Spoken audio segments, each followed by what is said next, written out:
Hey guys, this is Juan with the Cine-Men Movie Podcast, letting you know that this episode is brought to you by San Marcos Mexican Restaurant, located at 2301 Southwest 59th Street in Oklahoma City, Oklahoma.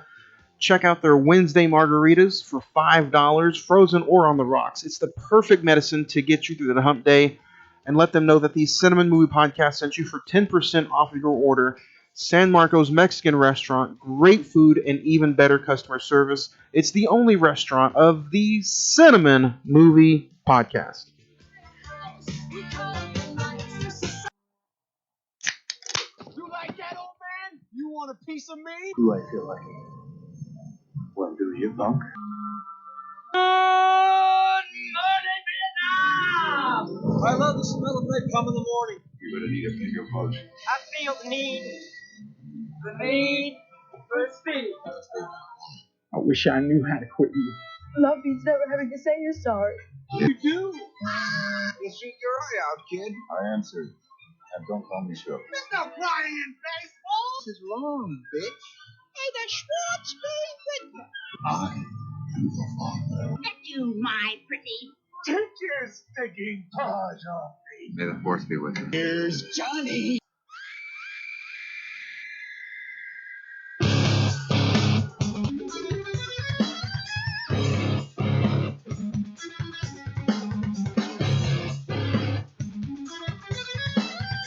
Happy Monday, moviegoers. Welcome to this Martin Luther King edition. Welcome to the Cine-Men Movie Podcast. I am your host, Juan, and I am joined by the cast. Zach, Hey, what's up, guys? Edward, Hey, how's it going, folks? and guys, it's our very first ever 2022 movie. Welcome to episode 176, and welcome as we are going to review Scream 2022, however you want to pronounce it. That's what we're talking about today. Zach, how was your week? Man, you have a good weekend? It was good. Good. Started a new job. Things are going good. Nice. I unfortunately lost a close member of the family.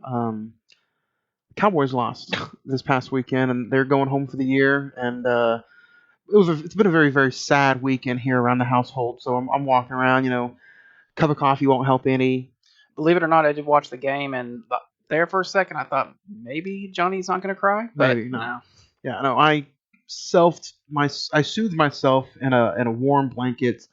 Have you guys ever seen Ace Ventura, Pet Detective? Yeah. Yep. When he finds out that he, almost made love to a man, and he burned all of his clothes and laid in the shower and cried for a bit. That's what I did. Ah, okay. And then I did, something from Liar Liar. I was like, I'm kicking my no.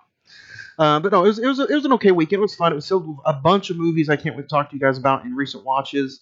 And then Edward, I almost forgot about you. How are you doing? How was your weekend? Well, I appreciate that. Yeah, no Damn, problem. dude. We saved the girthiest for last. I mean, the best for last. First off, you got that right. Not too shabby at all, man. Just chilling. And then for those of you that are listening to us out in podcast land, the show might sound a little different after the top 5, because for the first time in months, we're going to go back to a YouTube stream. So from the top 5 to the end of the review, you will listen and be able to see us on our YouTube channel. So other than that, guys, I'm excited to talk about Scream. A look back at last week's episode, which I don't know about you guys. It feels like it's been forever since we recorded. Does it not? Yeah, Yeah. it has. It feels like it's been a long time. It's only been a week. But last week we reviewed Scream 4, which was a little bit more of a pleasant watch than I thought it was going to be. So I forgot we even did that last week. I really thought last week was Don't Look Up, to be honest. Oh man.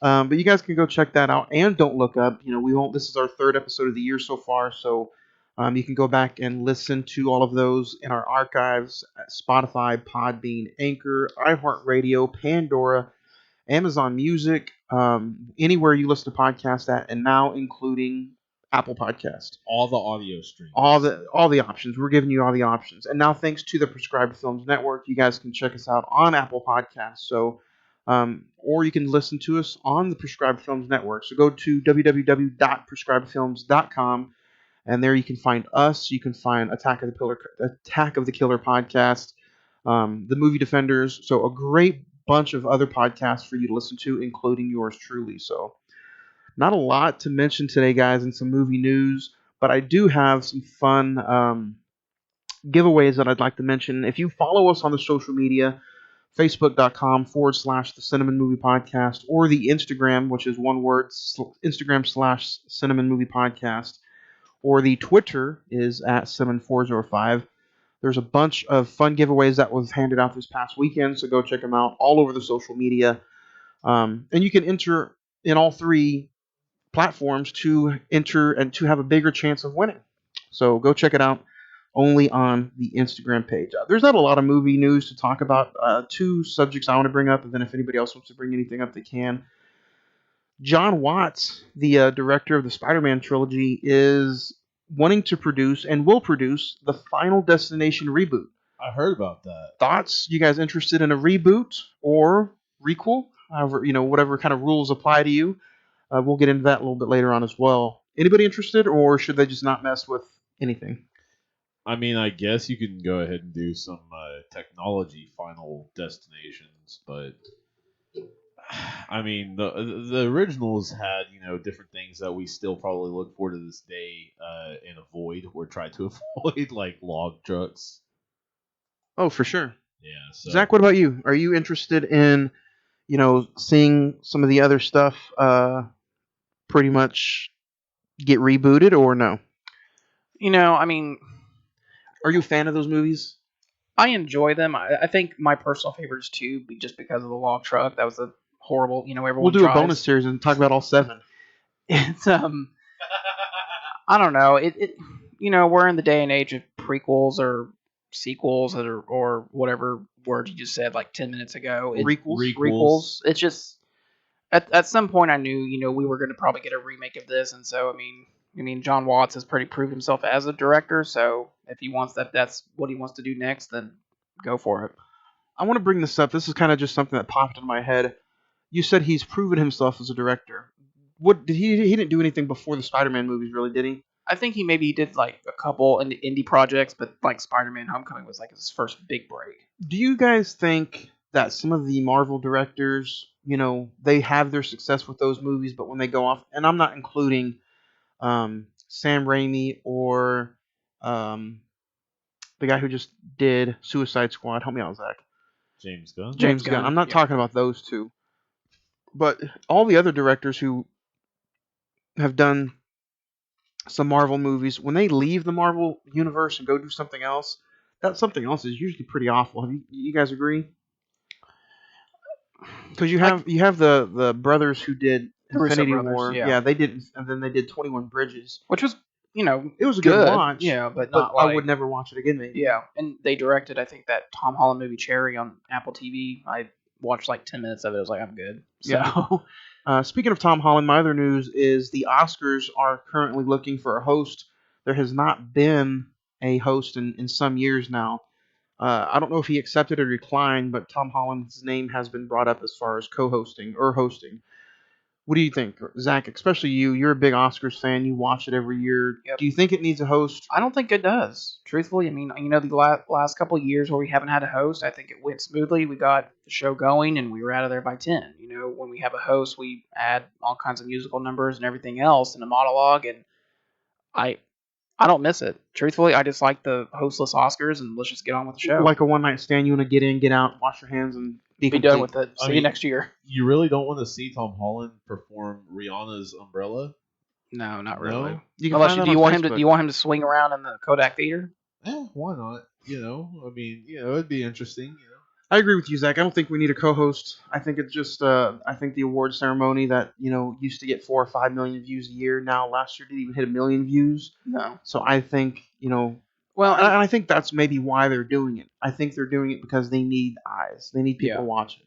Well, and especially Golden Globes. I don't think per se people really watch that one, but that's definitely a prelude to what's going to happen later in the year. But the Oscars, say what you will, at least everyone's interested at least to see who wins the big bet, at least the best picture. I don't know. I think people next day for sure. I think if the Oscars don't be careful, they're going to end up like the Golden Globes, where it's not going to be viewed. TV rights, NBC, CBS, whoever it is, they're going to be like, we don't get viewership. It's honestly not worth the payment. I agree with that because literally, like, I've never really watched it in recent years. Or not. Be really honest, Ed, watched you've it. never seen it at all. I have, but it's been over a decade. I can tell you that. You're for like, sure. Oscar, isn't that a fish? I think Casablanca won last time you watched it. Yeah. But I mean, most of it's just because it's kind of a snobby thing. I mean, honestly, you know. Please bring that up. Why do you think it's a snobby thing? Okay, because literally there'll be some actors that a lot, and I know it's not the popularity game, literally, but there will be some actors that nobody's heard of, a movie that nobody gives a fuck about or nobody gave a damn about at all, that win, and it's Best Picture and all that, and yes, it's artistic and everything like that, and I get that, 100% get that, but it's kind of a thing to where nobody hears about it because people don't want to broaden their aspects or see anything else other than big Marvel blockbuster movies. And that's one of them. Yeah, that's one of the things. Yeah, and apparently, a horror film. Because you see, when you go see Scream or when you go see a Marvel movie, 9 times out of 10 you might see a trailer for a movie that's nominated for Best Picture. And yeah, it's just going to be up to you if you want to go see it or not. And that's very true. Because you're not gonna. The nominees are not gonna come out and include Godzilla vs. Kong or Quiet Place Part 2. It's not gonna be films that they are popcorn films, but we are geared more to watch those than we are to watch. We're going to be talking about Tragedy Macbeth next week. It's not a film that the mainstream is going to watch. And I was about to say, like, no offense, but not really a lot of people give a damn about that. And I mean, wrong. Denzel can act his ass off. Denzel's in it, and literally that'd be the only reason most people heard of it. That's true. Don't get me wrong. Name 2 other actors or actresses for that matter in that movie that everybody would be like, damn, I want to go see Emma Stone in that. Perfect. Or, I don't know, Josh Brolin, dude did great in Endgame. Frances McDormand's in it. She's won 2 Oscars. So they're okay, and it's put out by A24. And yeah, but I mean, they're wrong. Even with A24, but that's like hardcore film nerds. Yes, Yeah. But that's my biggest thought about those. Let's get into some recent watches, though, guys. Zach, we'll start off with you. Do you have anything that you want to go through or recommend to anybody? Yeah, I got a couple things. I didn't get to mention it last week. I just totally forgot. Went over my head. The season 4 finale of Yellowstone happened a couple weeks ago. It was a pretty good season. Yeah, Johnny, are you on end of season 2, I believe? I finished season 2. I should be getting ready to start season 3 anytime soon. Okay. Dexter New Blood finished its little limited series on Showtime. I heard some people had some issues with the ending. Yeah, it didn't really stick the landing like the original series, but it's better than what happened in the original series. Watched Scream for the day's episode, and I went on like a True Grit rabbit hole. I read the original Charles Portis book that came out in the 50s. Really good. It's only like 250 pages long. I watched the John Wayne True Grit, which was a first-time watch, and I rewatched the Coen Brothers one from 2010. Remake's better, huh? I like the remake better. That was a hell of a cast with Jeff Bridges, Matt Damon, Josh Brolin, Haley Steinfeld's first movie. She knocks it out of the park. Mary Pepper's in it. I forgot. That one's streaming on Netflix if you guys are interested in that. I will say the Coen Brothers version did a much better job of kind of squeezing everything into an hour and 50-minute movie, while the John Wayne movie is like 2 hours and 7 minutes. Mm-hmm. So they just did a good job of just telling the story and just getting out. So when I watched the original True Grit, I had a really big issue with the pacing. The pacing, yeah. And then it went faster than I thought it would. Honestly, I've said it numerous times on this podcast. I know I'm probably going to get a nail to the heart, but I'm just not that big of a John Wayne fan. Yeah, I mean, I'm with you, but I mean, I just wanted to see, compare and contrast the differences. But if I had to recommend anything, go watch True Grit, the Jeff Bridges one on Netflix. I went through a complete just craze. I checked out Spencer. I gotta agree. This is a decent movie. Kristen Stewart does act her ass off, but I would not be sad if they continue to go with Nicole Kidman in most of the awards circuit. Yeah, but I don't know. I don't know if Princess Diana had any kind of sexual feelings towards another female, and I don't know if it's because Kristen Stewart is the actress that she is, but they really pushed the woman-on-woman scenes in this movie. And I don't know if it's controversial or whatever, because I don't know if Princess Diana did stuff like that, but I feel like, if that's Kristen Stewart's belief, just leave it out of a movie that might be about a real person. It's about a real person, but Yeah. you know what I mean? Honestly, other than wanting to go through the special features, I may not ever watch it again. I'd give it a 6. Juice celebrated its 30th anniversary this year, and I think I'm going to save some thoughts on that, but had a really enjoyed my time watching Juice. I watched The Card Counter, directed by Paul Schrader, and you know what? That is a movie that I don't know if it'll make my top 10, but it's definitely sneaking its way into its honorable mention because of how good Oscar Isaac is in this movie. Um, Rewatched Empire Strikes Back. It is what it is, Mom and Dad with Nicolas Cage, hell of a fucking movie. Great time watching that movie. The Peacemaker. I saw the first episode. Not a big fan. You guys can check it out on HBO Max and let us know what you think. But Peacemaker was okay. Scream 5 for the episode, or Scream 2022. And then I watched Followed on Tubi, which is going to be a little project of one that I am doing for Friday the 14th. We'll talk about it a little bit later. Really fun movie, but if you guys want to hear us talk about it, we're going to talk about it this Wednesday at 8 p.m. on YouTube for Friday the 14th podcast. So check it out. And then my thing I'm going to recommend is Tick Tick Boom. I finally checked it out. Andrew Garfield blew it out of the water. If you guys really want to see Andrew Garfield act his ass off and do what he's supposed to do, then go check that movie out because he is amazing in this movie.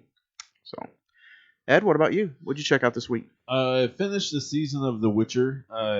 Really liked it. Thought if you like the first one, or if you like the books or the games, definitely might take an interest in that in that show. As well as I did, of course, Scream. I checked out the original Scream a few days ago just for kind of reflection, and then still watching Scrubs for that matter. But yeah, definitely checked out Venom: Let There Be Carnage for the first time I watched, for that matter. The only downside of that film, and I mean, if you haven't seen it, you might click over 5 seconds or 10 seconds, but I would say I didn't like how Carnage didn't get much time. I mean, honestly. You're talking about just the CGI character himself. Yeah, that's it. Because I mean, because Woody Harrelson was in it for a lot. He was in quite a bit. I mean, Woody Harrelson's a great actor. I think he does fantastic. But yeah, it just kind of sucks because Let There Be Carnage, and there wasn't much carnage. So I enjoyed it. Yeah. What would you recommend? Would you recommend anything to anybody? Let There Be Carnage, and then The Witcher, and of course Scream for that matter. I mean, yeah.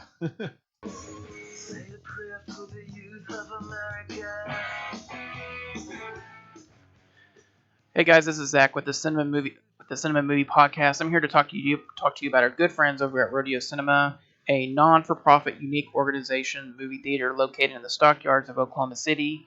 They've been our good friends, and they've been open since the pandemic started, and it's a very almost kind of throwback to what old movie theaters used to be.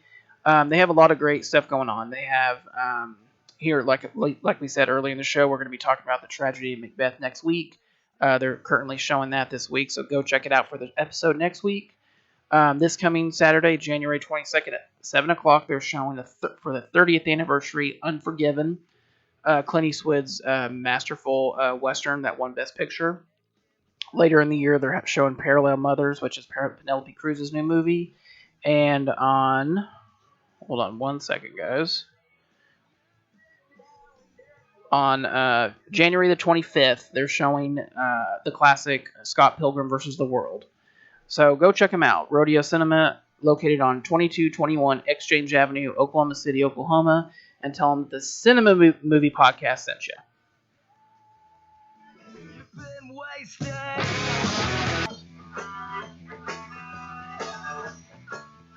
Hey guys, this is Juan with the Cine-Men Movie Podcast. Just letting you know that don't forget, we also talk about our good friends over at Friday the 14th podcast. You can go check them out now as we, I don't know if everybody out there knows, but I recently have officially joined the cast of Friday the 14th podcast. And you know what? They're a great group of guys, a fun podcast to go listen to.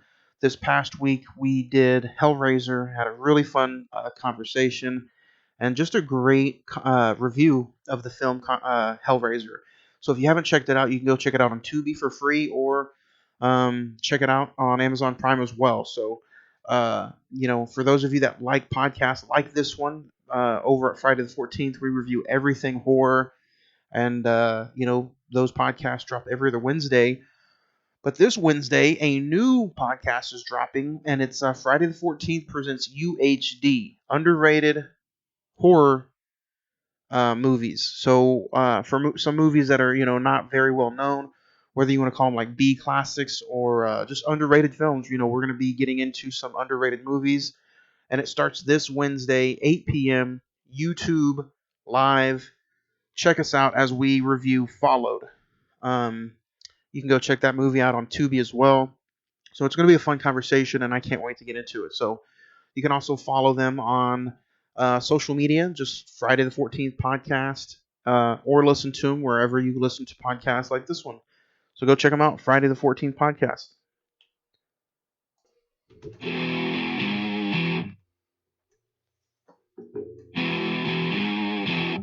Zach, you have some things that we did not know about Scream 2022. Yes. So when Scream 5 was released January the 14th, 2022, it will have been 25 years and 25 days since the original film Scream came out on December 20th, 1996.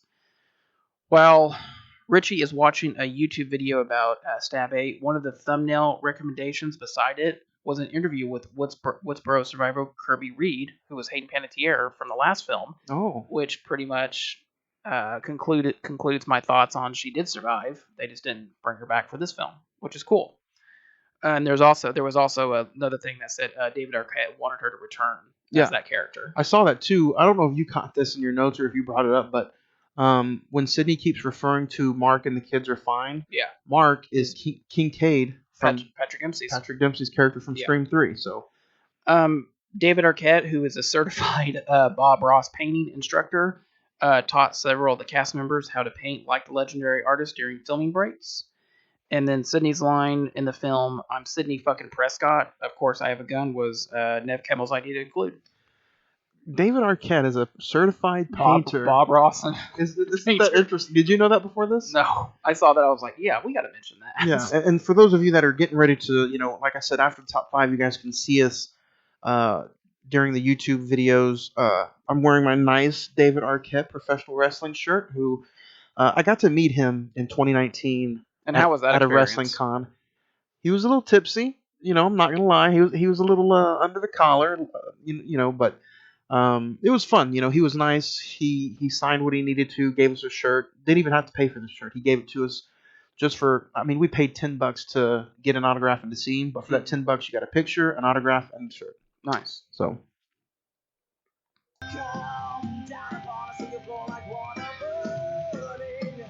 Hey guys, this is Juan with the Cine-Men Movie Podcast. Also letting you know that this episode is brought to you by CDR Electronics.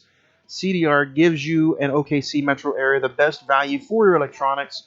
They also have a nice selection of physical media, so go check them out online at cdrokc.com or visit the store at 1604 West I-240 Service Road. If you're looking for the Scream Blu-ray movies, go check it out. Maybe they have them in stock. They also have a very good selection of physical media, video games, consoles, laptops, everything you need, game systems. They also have TVs. So go check them out. Blu-rays, DVDs, that's where we go to get our physical media and all of the Blu-rays that you see and all the posts that we put out. So go check them out. CDR Electronics. It's the official and the only electronics store of the Cine-Men Movie Podcast.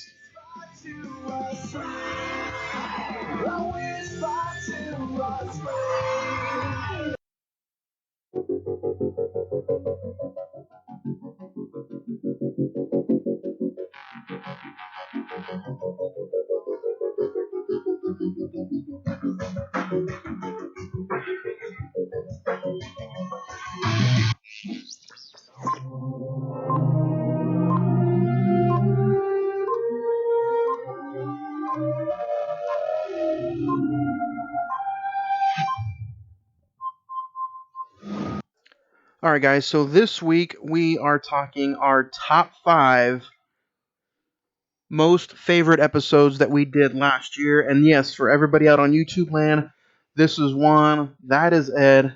That is Zach. We are back on YouTube, so now you can check us out on YouTube on our stream site. You can check us out from the top 5 until the episode ends. So hello again, everybody out there in YouTube land. For everybody in podcast land, everything still stays the same. 2 full-hour episode segments, talk about some great sponsors, a top 5, and the review of the movie. So, Zach, do you have any top 5 honorable mentions before we get into it? Yeah, I got two. One of them was No Country for Old Men. It was a great episode till Ed was basically like, it's fine. He settled on it's fine. And then my official honorable mention, which happened to be our 2-year anniversary, was Psycho on September 13th of last year. Nice, nice. So, number 5, we will get ready to get into it. Zach, what does this top 5 mean to you, though? And then we'll continue on with Ed, because this is the top 5 that we revisit every year because they're always different. Is this one of your favorite top 5s, or how does this fit into the segment every year for you? For me personally, it just kind of it gives me a chance to kind of look back on all the movies that we did, and to be honest, there were some movies I forgot we even talked about. Just kind of going back to the beginning. And there were some that wow, we had a really good conversation with that. So, Edward, what about you? Do you like revisiting and talking about some of your favorite episodes from the year, or are you like, you know what, you need to just stop? Telling me to go jump off a bridge or something. And this is Edward. For everybody who's finally out there, this is the soundboard we talk about. The soundboard for the first time in 2 years?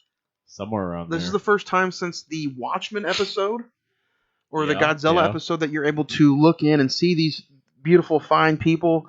So he's not a soundboard. He is real. So yeah, you can check him out and check us out now on this YouTube page every Monday. And to be fair, folks, if you're watching this right now, he will stay like this for the remainder of the video. So just watch out. Yeah, for real. But Ed, what are your thoughts about some of your favorite top episodes that we did last year? Honestly, it's nice kind of revisiting them mostly. Kind of seeing if your thoughts have changed any, if yours, mine, anybody else's for that matter. Because I mean, it's almost a revisioned review in itself. In a way, yes, exactly. So it's always wonderful to do that, as well as some of the things that were funniest that we did. Or said, or different little things behind the scenes that we were talking about. Is that's where that kind of thing. I like that. And then some of the emails we've gotten to from you listeners out there, for that matter, revisiting some of those as well to go over different things, kind of like the No Country for Old Men. I got a lot of flack back from that just because I gave it a 7 because I thought that the ending fell flat on its face. I think you got more hectic from it for giving it a 7, but you said you didn't like the ending. And for those of you that don't know, Edward does like everything. He's going to sit here and probably trash some things, but he's still going to give it a 7. 5. So number 5, Ed, we will start with you. What is your 5th favorite episode from last year? Honestly, the episode 129, that awkward moment episode. It's the first movie I ever remember doing in the theaters, for that matter, in any theater for that matter as well. So that was. That's nice. The first movie you ever saw in theaters? Not the first. When I worked in theaters. Okay. See, people don't. Sorry about that. Yeah.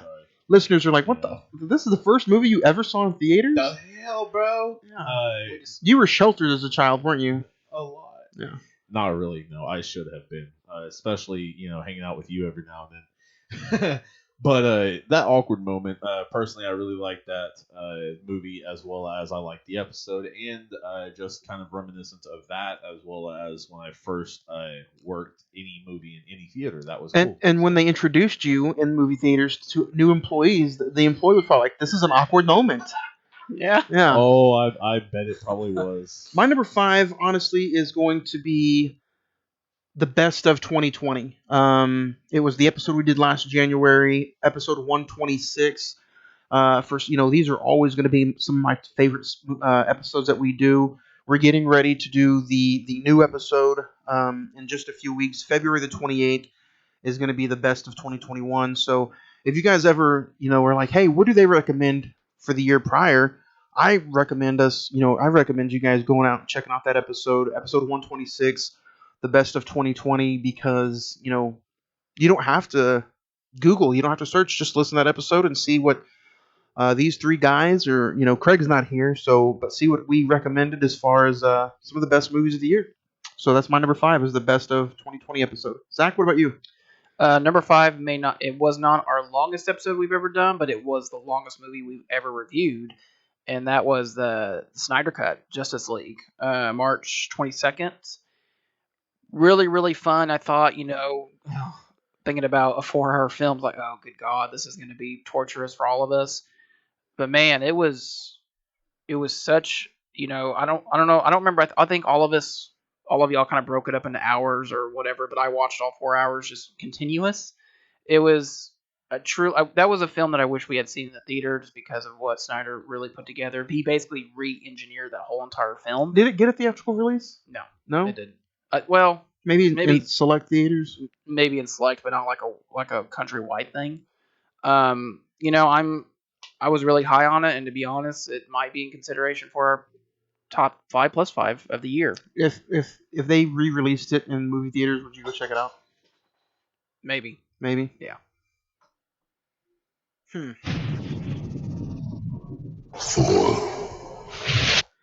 Number 4, Edward, what is your 4th favorite episode that we did last year? Number 4, I'm going to go ahead and put out the episode 152 we did on August 1st, A Quiet Place Part 2. I've got to say, really loved that movie as well as the episode, because if I'm not mistaken, no, that wasn't the first scary movie we did or horror film we did last year. Mm-hmm. But I was really, really hyped up for that movie. I was really waiting a while for it, and it finally came out. Got to review it and all that good stuff. What date was that? August 1st of 2021. Oh, so you guys were almost about to start your Friday the 13th binge. Yeah. Yeah, we actually started it 4 days later. Yeah. So, yeah. It's got some PTSD vibes going. Number 4 for me is going to be episode 130, and that's when we talked. It was smack dab in the middle of Michael B. Jordan month, and that's when we talked Fruitvale Station. Man, looking back on it, that was a very emotional movie. You can go back and listen to the episode. It was a very emotional conversation, and I just, I don't know how that movie came to be. We all picked a Michael B. Jordan movie, and I think that was my pick. Yeah. So it was just a very, very fun, and honestly, it turned into a very emotional episode. So that was a good month when we did Michael B. Jordan movies. Yeah. So go check it out, and that's my number 4. Zach, what do you have at number 4? Number 4 is one that we did towards the end of August last year. August the 30th was one of the few Best Picture nominees that we got to talk. We didn't get to talk about all of them like we did the 2 years prior. Promising Young Woman. Awesome movie. It was kind of like a throwback to like Hitchcock thrillers in a way. I still to this day think Carey Mulligan should have won Best Actress. I thought she was incredible in that film. I think even the writing, the direction could have won, and definitely Best Picture. It's a film that, while I do not like to watch all the time, but it still gets me when I rewatch. So.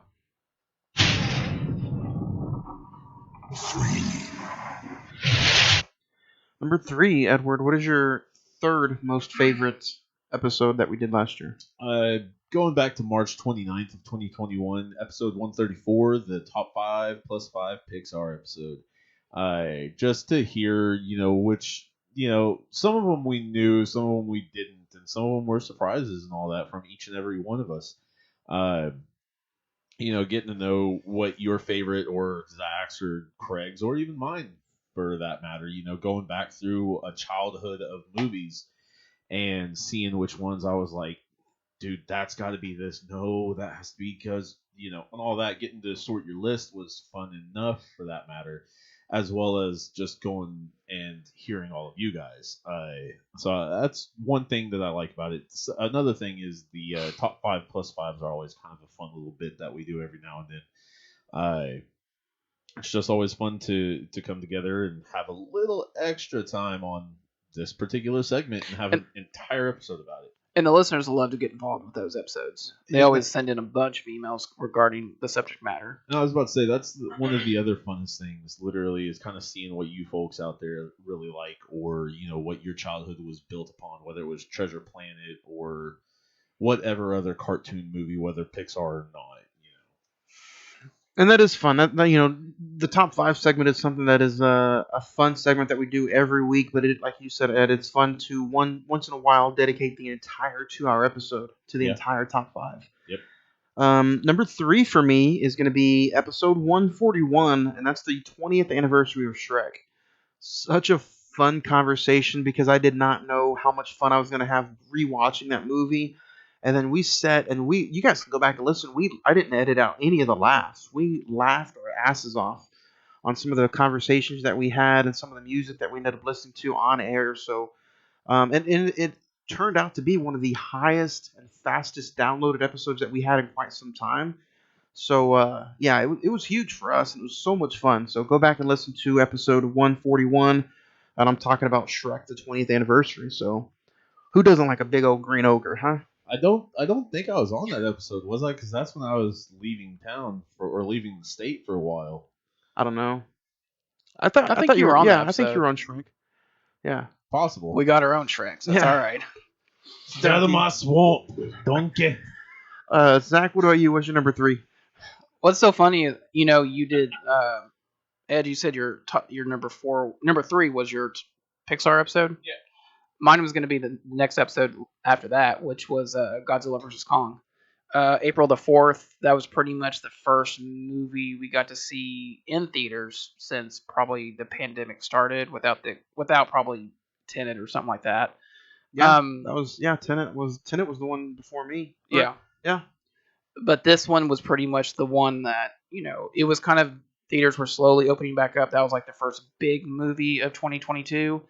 And I think that pretty much set the precedent of, people want to go back to the movies. They want to, see good films, everything. And, Godzilla vs. Kong really proved that. And since then, it was Quiet Place Part 2, Fast 9, Black Widow. Each movie just built until finally, at the beginning of the year, we got our first $1 billion movie we haven't had in a long, long time. So just proves that people still want to go out and have a 2, 3, 4 hour getaway. Yeah, and I think people are ready to just, even if you have to mask up, just go out and enjoy your life. Yeah.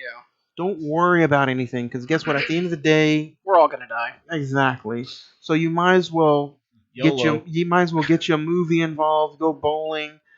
Go play some pool. Go do whatever you can. Just go back to living your life, for the love of God. But be protective. Always use protection. Eduardo, your second favorite episode that we did last year. The Dwayne Johnson episode. It's always kind of a fun thing talking about that guy. He seems like he's just another top 5 plus 5. I know, right? Dwayne Johnson just seems like he's a hell of a guy. Literally, go and drink a bottle of his tequila with him and probably have the time of your life for a night you may not remember. Just a hangover night, Wake up with a Dwayne Johnson in your face. No, because you guys might have breakfast the next morning. Uh-huh. Or play cards or something. Uh-huh. Yeah. That's what you meant? Yeah. Okay. Or he might show you some of his wrestling videos or something. To show you how to do the rock bottom. There you go. Or that eyebrow. Anyways, but he seems like a good dude. Gave his personal truck to some guy that's a hero and all that out there that he didn't know anything about other than what he did. But yeah, cool stuff like that. That he does just here and there randomly. So yeah, definitely talking about Dwayne Johnson's always an awesome time. Yeah, awesome. Number 2 for me is going to be somewhat of a diverse episode because not everybody loved it. Edward, this is an episode I don't think you got to make it on, but it's going to be episode 163, and that was Halloween Kills. Everybody's, review, Zach, Craig, me, somebody loved it, somebody kind of hated it, and somebody liked it. To somebody it was fine. So I think it was just one of those episodes that was just a really great conversation. And to me, and to everybody out there watching or listening, that's what you tune in for. That's what you listen to a podcast for or watch a review video, is you want to see different people's views on one particular movie. I haven't got to rewatch Halloween Kills yet, but I will very, very soon. And it's going to be interesting to see where that rewatch goes as far as my top 10 list of the year. So, as far as the episode, that's number 2 for me. Halloween Kills, episode 163. If you want to go check it out, listen to it in archives. Zach, my young sir, number 2 for you. Number 2 was Ed's number 3, the Pixar episode we did March 29th. We had a lot of good top 5 plus 5s this past year, but that one was pretty much the one, like you said, Ed, we kind of got to look back on our childhood and say, you know what, which of these films kind of either made a mark or we really gravitated towards as a kid. And we usually do 2 or 3. I think last year we did 5. Yeah, we did a lot last year. We had the best of 2020. We had the Pixar. We had Johnson, Marvel. And Dwayne Johnson, and then the horror. Yeah. So yeah, we did 5 of them. Yeah, pretty fun. And we start off with our first one this year in just a few weeks, February 28th. That final Monday of February, we're talking our top 5 plus 5 movies of 2021.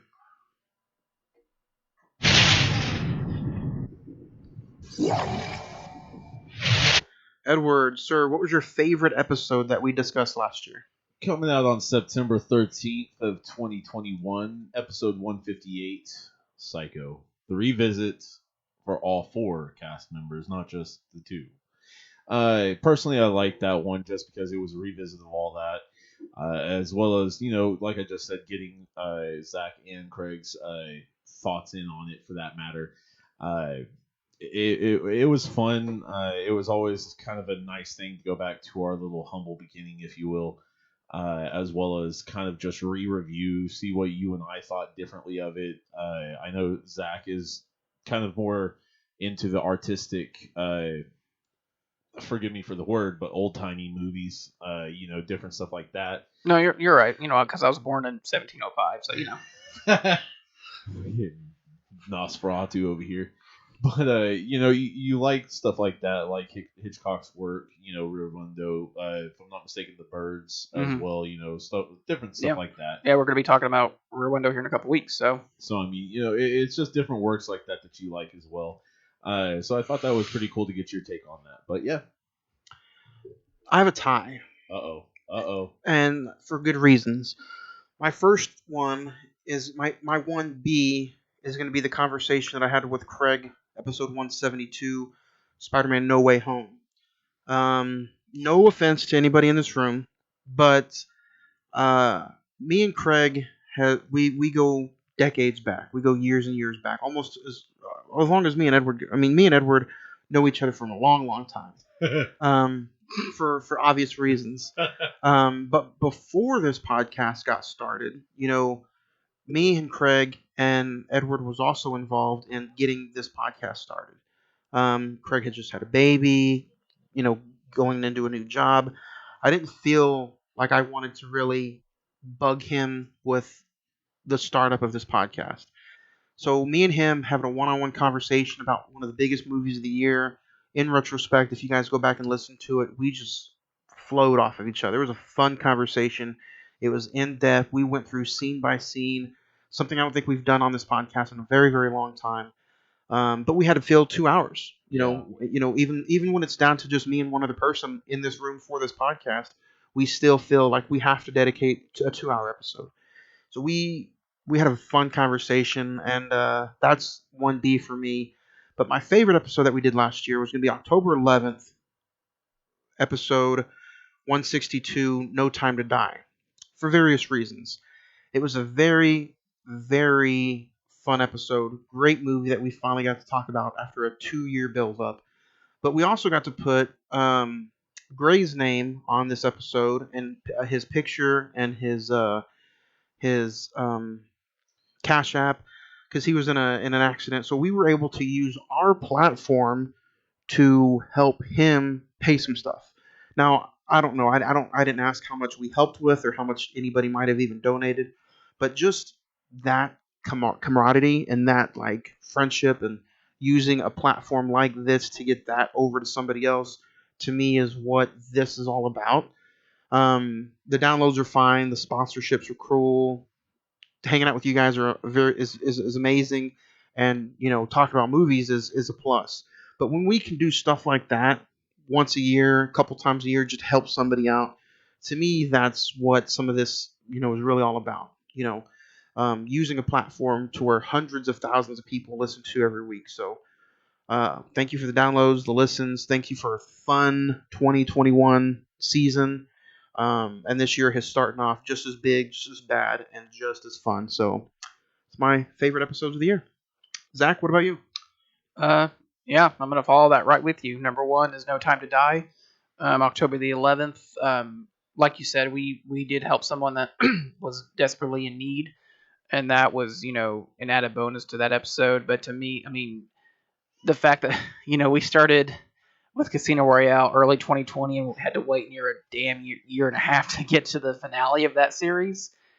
It was actually kind of touching in a way. The fact that we had to wait to watch a film that really there was a lot of controversy whether or not it'd be even released in theaters, whether it was going to go to Apple TV or whatever.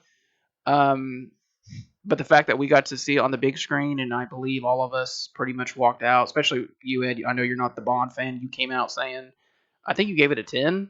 That was your favorite of the Daniel Craig films. Yeah. It ended on a really high note, and I thought that was a perfect way, not only for Daniel Craig to go out, but for our series to wrap up.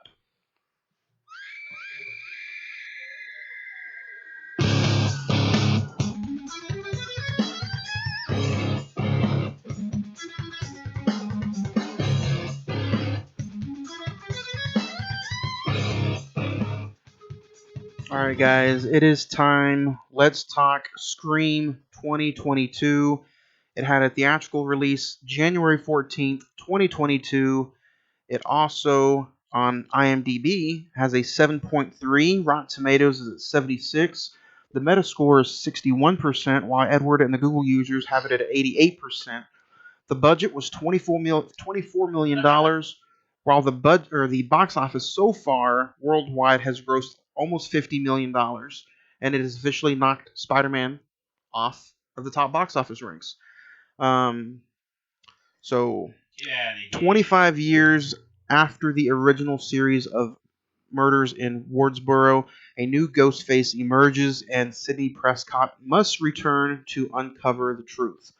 Starring Neve Campbell, Courtney Cox, David Arquette, Melissa Barrera, Marley Shelton, Jenna Ortega, Dylan Minnette, Jack Quaid, Jasmine Brown, Sonia Amore, Mikey Madsen, Mason Gooding, Kyle Gardner, and directed by Matt Beltini.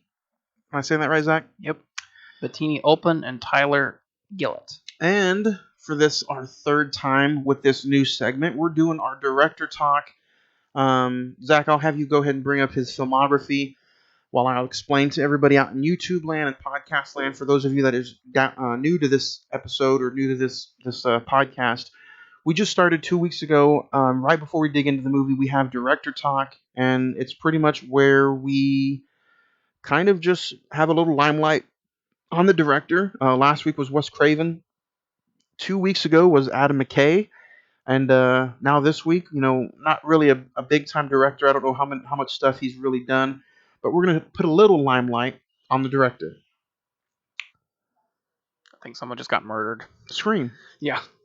These guys, they're kind of like a director duo. A lot of them, I think originally they had started out with short films that none of us have really heard of. But they've only really done 3 main films, Scream being one of them. Ed, you'll like this one, Ready or Not. And then they did Devil's Due. So out of the 3, I think this is probably their strongest. Oh, yeah. Followed by Ready or Not. I've seen all 3, and I'd have to agree with you. Ready or Not was a fun movie. Mm-hmm. It came really close to being an episode one day. Did you have that in your top 10 for last year or the year before? He had it it was in his top 5 of 2018. It's a 2018 movie. Okay. So January 2019, you can go listen to that episode.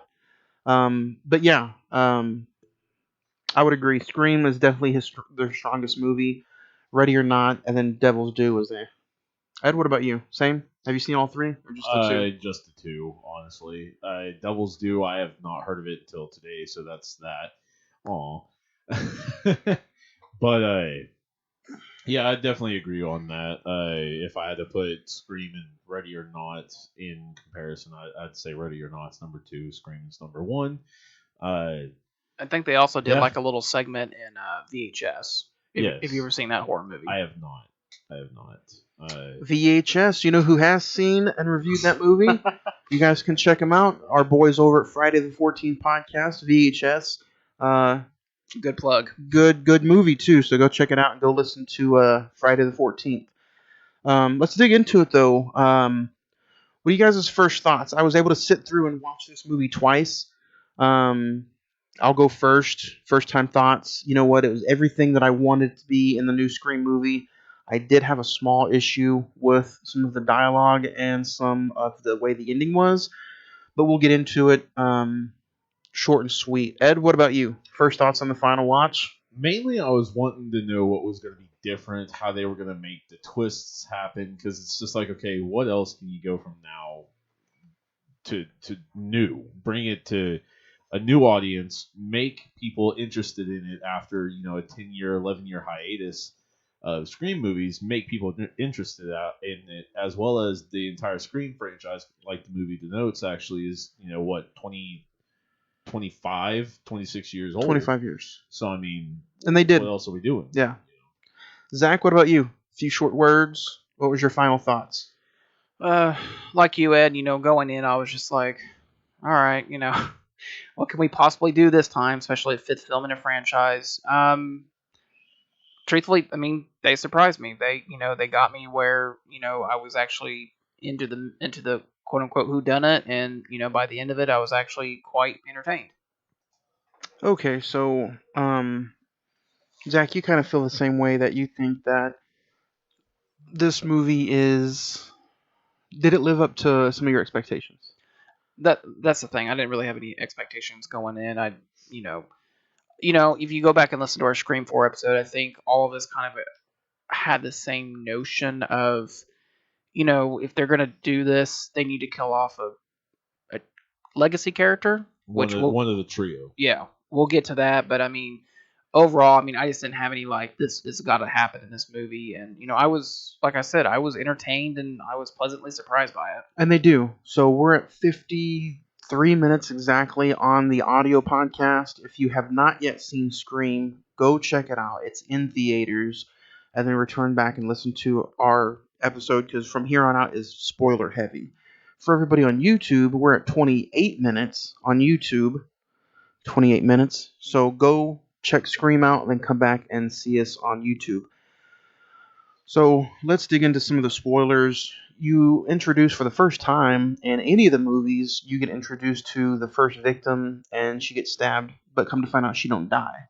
Yep. And this is the first time that this has happened in any of the other movies. So what did you guys think of that opening scene where Ghostface does find his first victim, and she is pretty much just Tara. Yeah. Slashed up. She's terrorized. There you go. Kind of, it opened to where they're gonna change up the script to a point. The first victim, as you say in this, not death but victim, is gonna get cut up pretty badly. But then, like I said, they flipped the script. Don't off her in it, for that matter. So that ends up bringing her sister Sam back to Woodsboro. But in this first scene, I think they do an amazing job at showing how brutal it's going to be, and how destructive that this Ghostface killer is going to be. You get him just beating, stabbing her to death, breaks her leg, breaks her legs. He's really, really brutal in this first scene. So it throws everything out the window as far as how brutal it can be. Which one thing I still really, really, really love is that the killer is still clumsy as hell. it's still more of a realistic instead of just like a Michael or Jason, kind of stumbling every now and then. This one still falls over things. If you throw something at him or her, whoever the killer is will, get hurt for a small second. It's more of a realistic thing that I still love that it has been carried on from day one. So Yeah. Well, we said it last week with Scream 4. They were wanting to up the violence. This one, this one takes it to a new level. It's like... some of them are a little too much, in my opinion. Let's talk about it. What do you mean too much? Well, if are we going in and just saying? Well, yeah. We'll talk about some of our favorite characters right quick before we get into. But there's the death count is bigger. Yeah. It's a sequel. You gotta get into it as far as like. I'm just really surprised that you said some of the death scenes are too much. Well, no, like too much gore for that matter. In my opinion. Edward has too much gore. Well, okay, so what I mean by that is the one hospital kill with a certain character. Yes, to me that was a shit ton of I understand, but you need it though because he. Okay, but the human body can only have 7 pints of blood in it. That looked like 4 gallons of fake blood there on the floor. What's wrong with that? So now you want to be realistic with a Scream movie? Come on, man. If they're gonna make the jackass trip and be clumsy and shit, then yeah. So you want something that's kind of going a little overboard. Or put a bulletproof vest on their ass, then yeah. I want a little bit more realistic. That's going a little overboard. We're talking about a horror movie. To where some of your favorite horror movies, like It, has way too much blood usage in that. But also, the fucking villain is a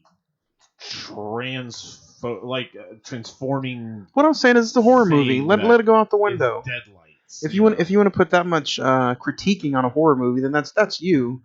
But I think the blood usage for that scene is perfect because guess what? Spoiler alert. Dewey dies, and he's talking about the Dewey scene. You have to show something like that because the guy has been stabbed how many times? Yeah, they're wanting to finish the job. In that so that's showing the audience that look, this guy lost probably way too much blood than the human body probably does have. But guess what? He's dead. He's not coming back. Well, fucking dead. He got stabbed in the back in the first movie. He got stabbed a shit ton in the second movie, where he was spitting up blood. You thought he was dead. So in this one, it's like, let's kill him off and let's make it brutal to where he does look like this. Don't get me wrong, he gets stabbed from the front and the back. Well, and I've got to say, it was cool to have that little tribute from the killer. It was an honor. That was cool. I thought that was awesome. I think you're being a little too harsh on screen. But no, I'm just saying I thought that was a bit too much. It's a bit too much blood, brother. Too much blood, brother. I personally think that they were just trying to pay homage to the Drew Barrymore death and the way she he didn't get hanged or anyway, but they were trying to disembowel. Yeah, they were trying to disembowel him, basically what they were trying to do. Because to be fair, so did either of y'all notice that the backside knife actually went up his spine for that matter? Yeah. And a good probably foot and a half. That takes so let's add some more realistic vibes into this, Edward. No, I'm just saying, that takes... This is what he's about to do. A little bit, yes, but that takes a lot of strength. And then we'll go to the ending. He'll be like, dude, there's no way that she could have done that. There's no way. I did not say that. I just said that took a lot of strength. Don't get me wrong. It took a lot of strength. Maybe the knife was really well sharpened. I bet that digital knife was sharpened well, if they followed Wes Craven's last movie for that matter. Scream movie for that matter. As far as some of the new characters go, it's just a few minutes afterwards you get introduced to the new characters, the new group of kids. Yep. You get introduced to the twins. You get introduced to... Which is a very reminiscent scene from the original, for that matter.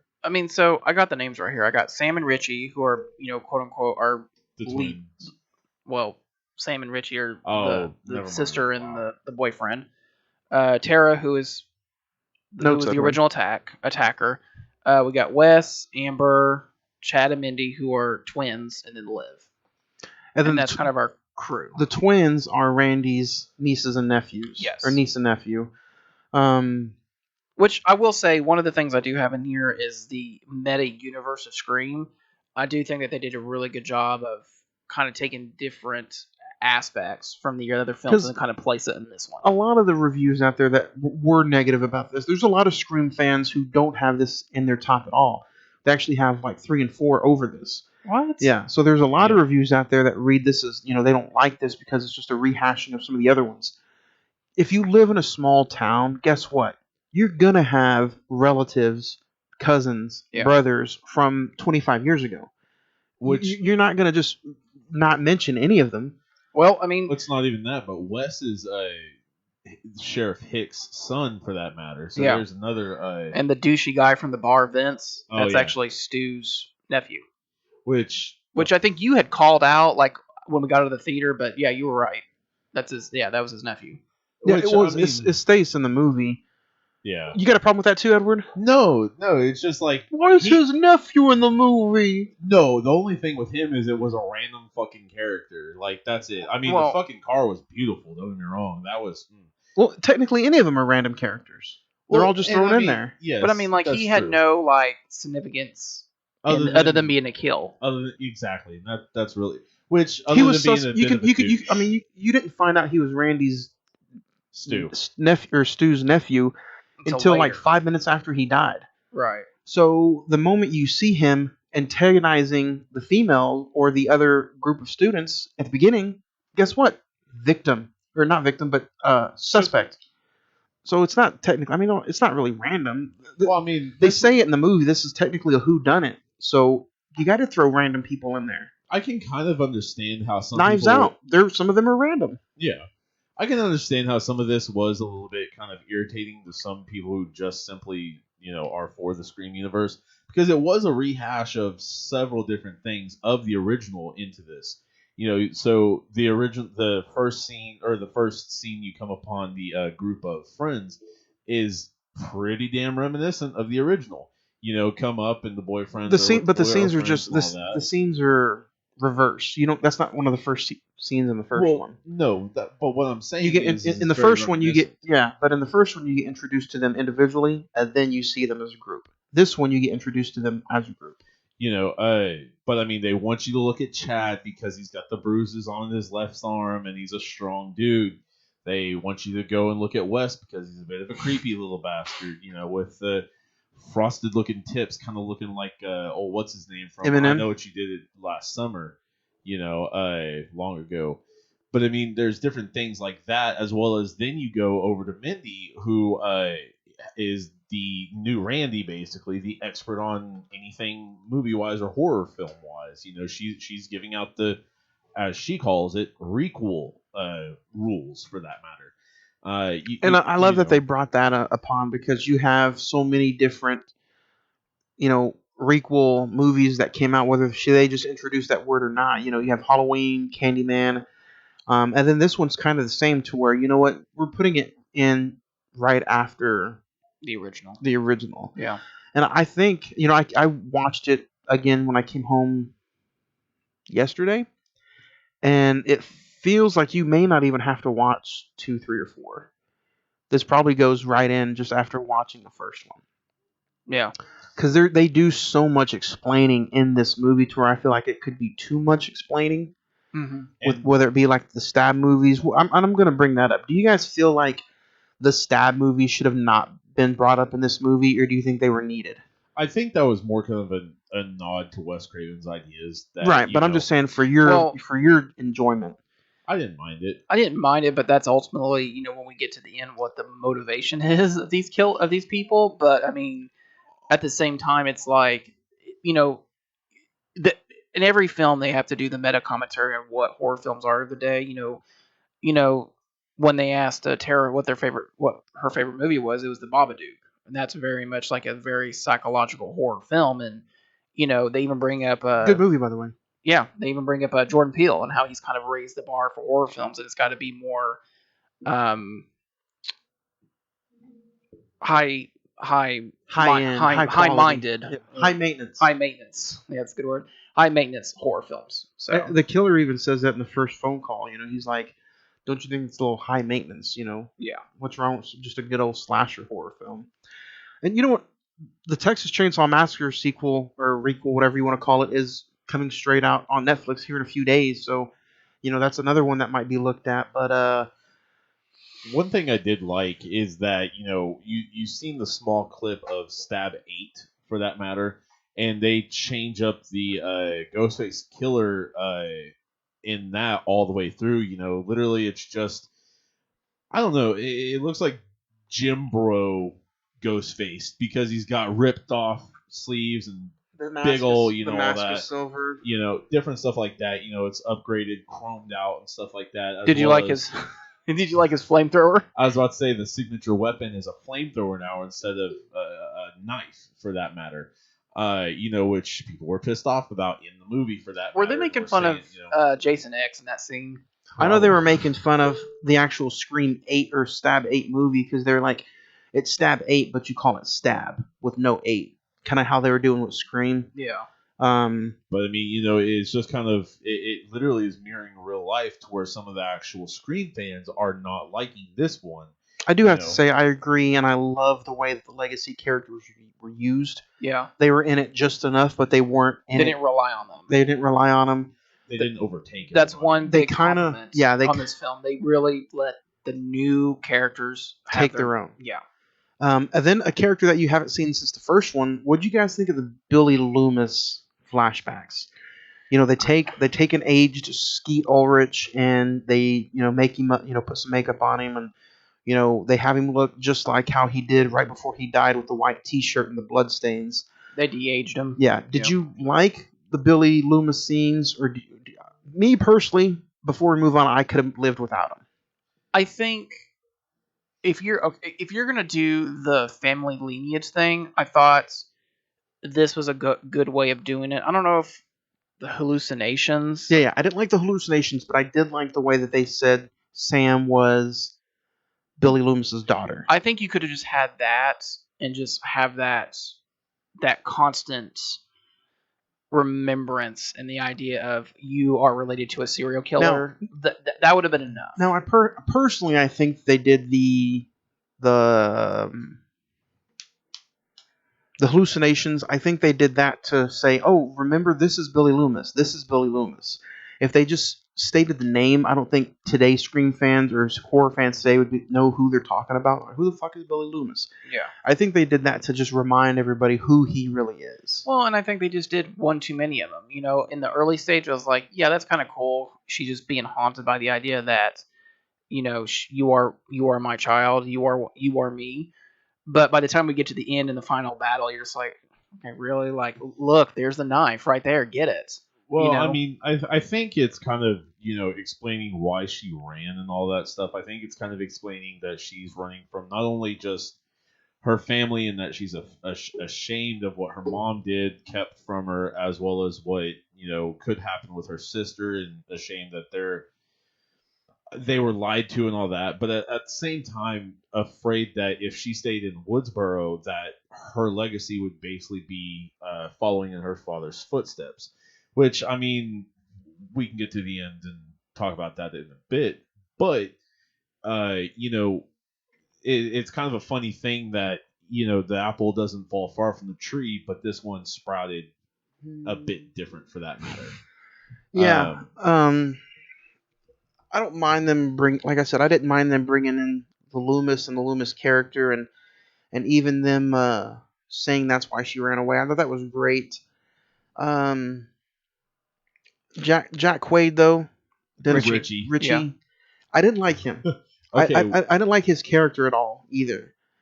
I loved what you told me that you thought he was like a discount of. I thought that was hilarious, especially with the Richie name. Well, yeah. Okay. With them bringing in him, Richie, he looked like a knockoff version of Bill Hader. And Richie, I'm automatically thinking of It. Yeah. So I'm like, why name him Richie if he kind of looks like Bill Hader? He was scruffy. He honestly, his characteristics even remind me of Bill Hader from It Chapter 2. So if I'm this movie or this franchise, I'm like, okay, let's get far away from any other franchise as possible. Let's not mention Richie. I think they should have just named him some other name. I would have clean shaven him. Which, I mean, you could have even done kind of a jackass play on Billy Loomis and done Will or William or something like that. You could have done. I thought it was like funny. that. I told Zach, I don't know if you heard it, but I was like, I would have named him Michael. Yeah, I remember that. Yeah. That would have been that would have been funny. Yeah. Well, I mean, one of the characters. I mean, if you're gonna do that, or even Fred for that matter.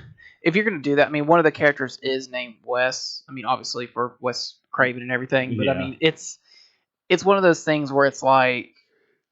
But that's the whole. I think that's the whole spiel of this whole universe, of this whole franchise. Is like, we're gonna have a character named Freddy. He's gonna wear he's not gonna have the claws or anything, but he's gonna wear a red sweater the entire time. Yep, and be the janitor. Yeah.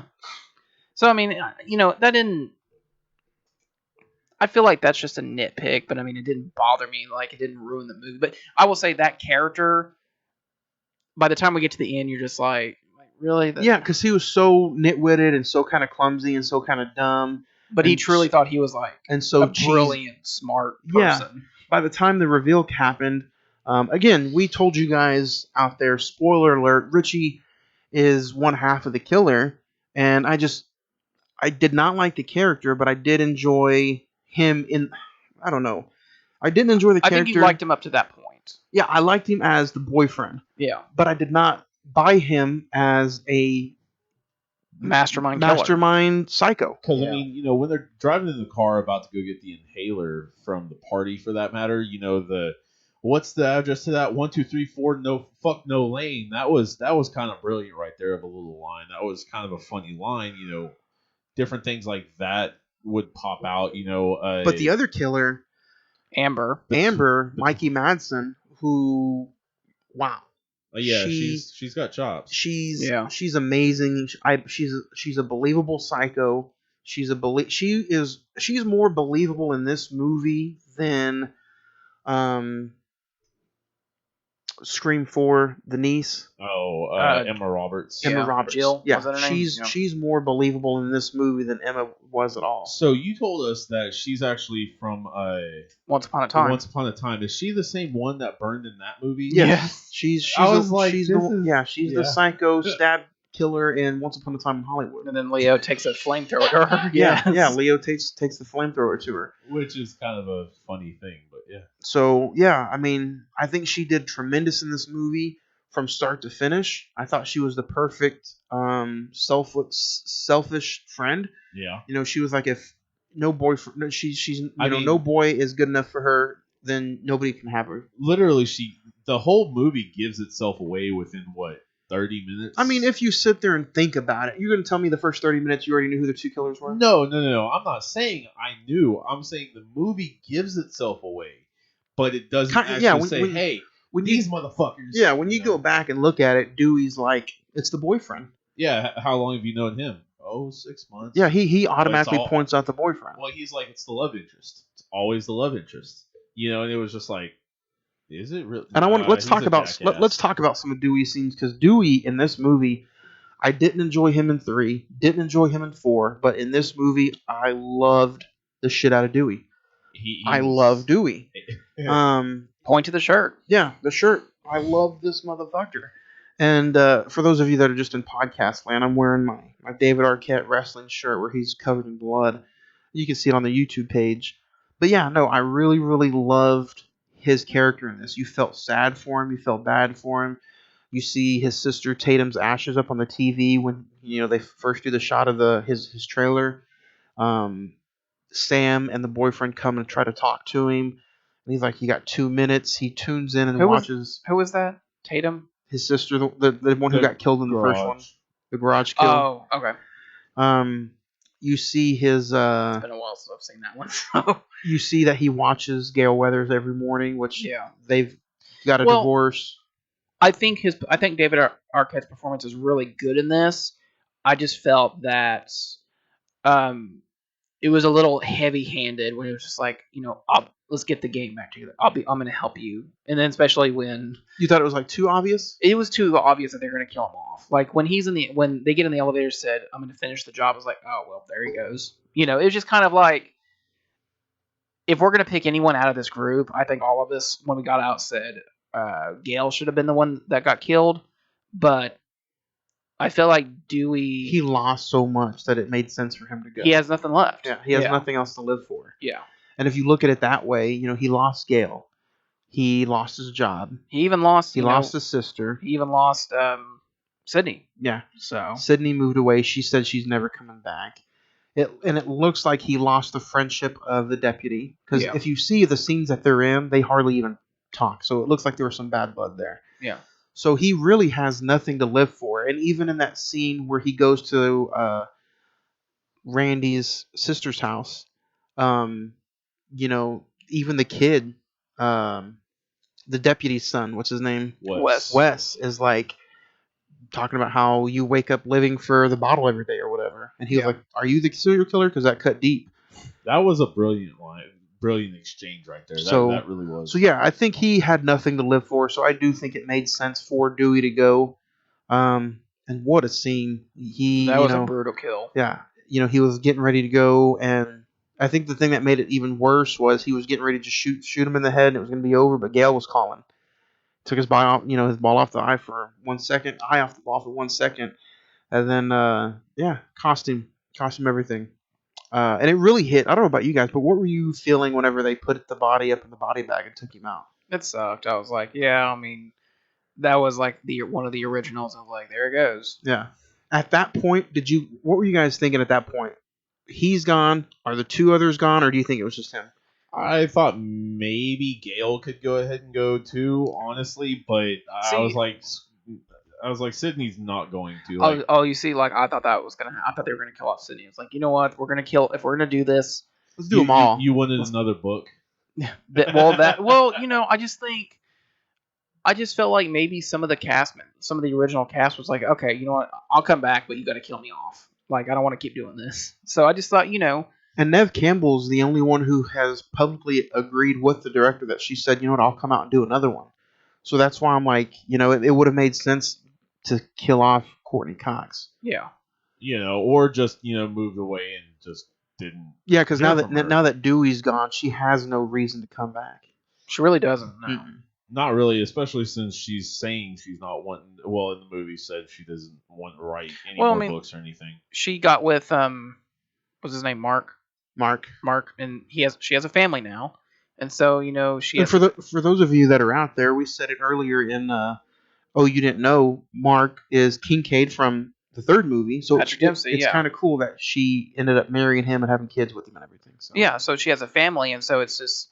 She kind of has to take a second step back and say, hey, I got to come back for my kids. I can't just, go off and be the hero. It's just one of those things where after the hospital attack, she kind of confronts Sam and Samantha and has been like, hey, you know what? You can't run from this. You have to finish this. Did she, after she talked to Dewey on the phone, did she get to see Dewey in person, or was he already gone? He was already gone. His death is the reason she came back, right? Yeah. So they didn't get to have a moment. Okay, moment, so it was only Courtney Cox and Arquette that had the moment. Yeah. Okay. Man. And Courtney, Gail's still out there, and he's just like, oh, I see, it's the same old Gail. They're here for the story. So. Which is true. She did bring the camera crew up. What do we guys think about the Judy and Wes death? She gets brutally murdered outside the house, and it's another fun death that happens. They don't happen too often, but daylight, a pure daylight death is pretty fun. Mm-hmm. And I think this was one of my favorite scenes of the movie. Not only that, because literally she gets a random call from the killer, for that matter, while she's driving to go get sushi for her and Wes. You think Wes is going to be the one getting it because he's like, oh, I'm here at the house. Well, and he's in the shower, and I turned to Ed. I was like, are they going to do the psycho's kill in the shower? Literally, I was just like, I think so. And all of a sudden, the killer himself, or herself for that matter, references Psycho in that. Have you ever seen Psycho? And I'm about to gut your baby boy or something like that. I think it would have been. I mean, I think it's pretty cool. I think everybody was expecting him to get it in the shower and then her to walk into the trap, but it was like almost opposite. She walked into the trap anyway, and then he ended up going in and getting the kid. Which that scene, I know I was sitting right by Ed in the theater, which was great commentary. Sorry. No. all But day. I mean, but it did get annoying where he would. God go damn, you got annoying. No, I mean it got in the movie. It got annoying where Wes was like opening the refrigerator. The door is like covering the And background. the camera would just to the edge of the refrigerator. And close the it wouldn't door show. and nothing there. He opened the cabinets. Same thing. Yeah. He would turn the corner. It was just okay. We get it. I'm saying to myself, I'm like, okay, this is not it. And it would play and crescendo and crescendo. I'm like, nah, this isn't it. This isn't perfect. And then it does it again, and there it is. And it's like, oh, okay, you sons of bitches. But I mean, little things like that. And then on top of that, like, if your door was randomly open, would you go outside and investigate? Like, would you be like, who's out there? Instead I of do. Right. Like, he just sees the doors open, and he's just like, okay, close it, it's cool. Like, the fuck? But, different things like that was just like, oh my god, this kid fucking deserves it. I'm not a fan of his his character anyway, or his acting skills. So I'm kind of glad he got it. He got a brutal way too. In the cheek, in the neck. Yeah. Yeah. And at some point, I thought it was gonna just get carved out. I will say again, I mentioned at the beginning, this movie, a lot of great scenes and just really gory, and I really liked it about this movie because they kind of went away from 2 and 3. They kind of flirted with it in 4, and then this one got brought all the way back where just tons and tons of gore. What did you guys think of the after the hospital scene? Dewey gets his, which I think is a fantastic scene. What did you guys think of the ending to where the ending is back at Stu's house?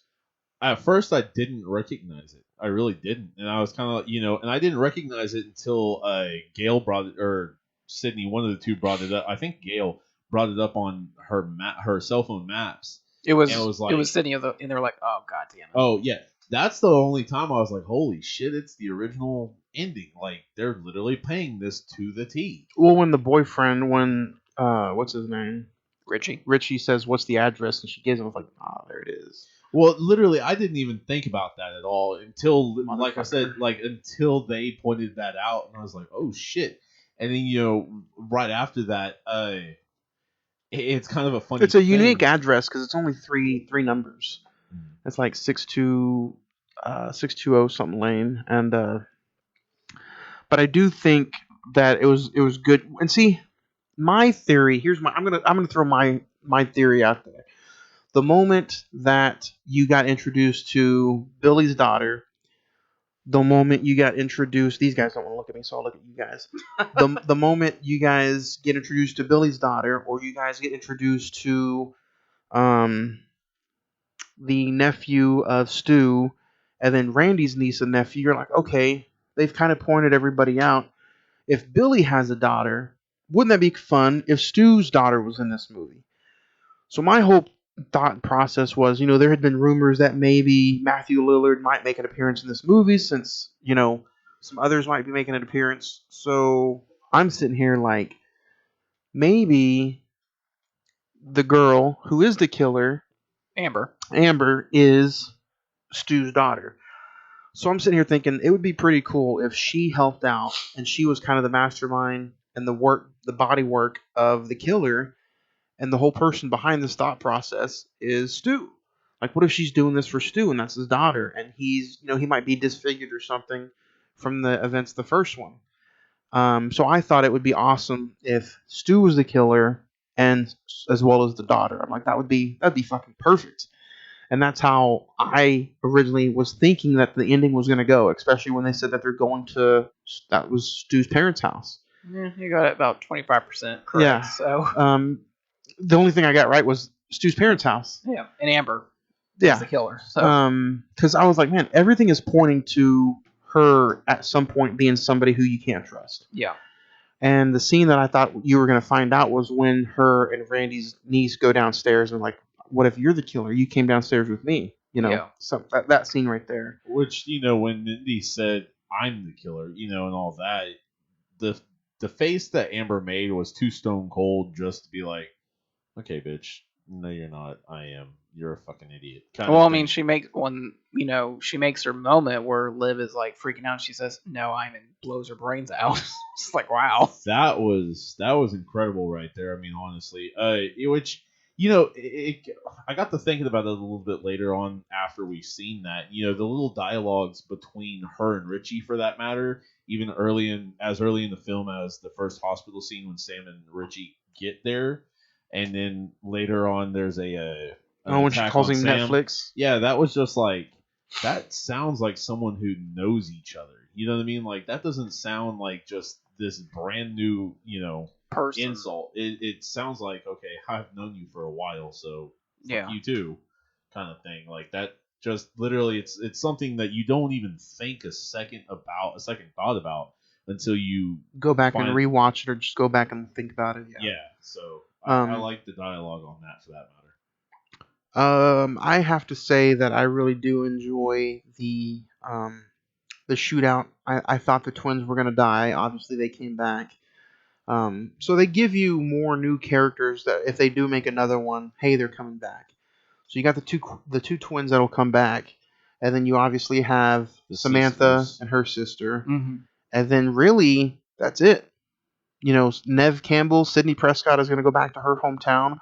I'm sure Courtney Cox. Gail's going to go back to her morning show. Yeah, Gail's going to go back to the morning show. Now the only question is, do they make another movie about them staying in Woodsboro? Sam had already talked about leaving. So yeah, Sam and Tara are like, let's get the fuck out of here. Yeah, nice language. So, hey, so do you think that they'll continue to build around Woodsboro? If you had to make a sixth one, Zach, how would you do it? Or would you leave it alone?